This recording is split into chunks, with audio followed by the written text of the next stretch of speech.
ఓం శ్రీ మాత్రే నమః. ఓం శ్రీ మాత్రే నమః. కోర్కెలు తీర్చే కామాక్షిదేవి గురించి ఈరోజు నేను వివరిస్తున్నాను.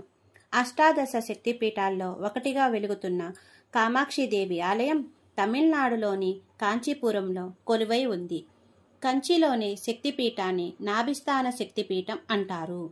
కా అంటే సరస్వతీ రూపం, మా అనేది లక్ష్మీదేవి రూపం, అక్షి అంటే కన్ను అని అర్థం.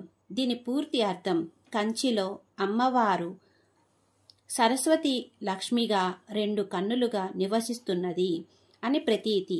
ఈ దేవి అనుగ్రహాన్ని పొందాలంటే లలితా సహస్రనామ జపం జరపడమే అనువైన మార్గం. దేవి కంచిలో మట్టితో చేసిన శివుని విగ్రహానికి పూజ చేసేదని, అప్పుడు శివుడు పెద్ద అలలలో కంబానది రూపంలో వచ్చాడట. దేవిని పరీక్షించేందుకు అలల ఉధృతిని పెంచగా ఆ దేవి తన రెండు చేతులతో విగ్రహాన్ని ఉంచుకొని అలల నుండి కాపాడిందని ఇక్కడి స్థల పురాణం. దేవి సూదిమేనపై కూర్చొని పంచనాగుల మధ్య నిలబడి శివుడిని పూజించగా దాన్ని సంతసించి ఆమె ఎదుట ప్రత్యక్షమై వివాహమాడినట్లు ప్రతీతి. కామాక్షిదేవి ఆలయాన్ని గాయత్రి మండపంగా పిలుస్తారు.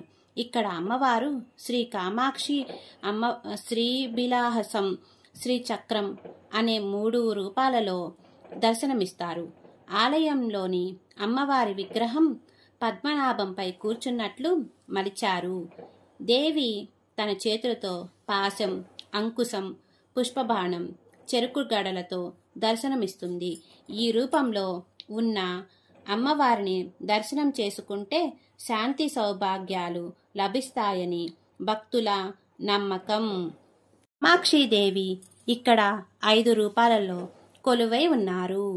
గాయత్రి మండపంలో కొలువై ఉన్న అమ్మవారిని మూలాదేవతగా పరిగణిస్తారు.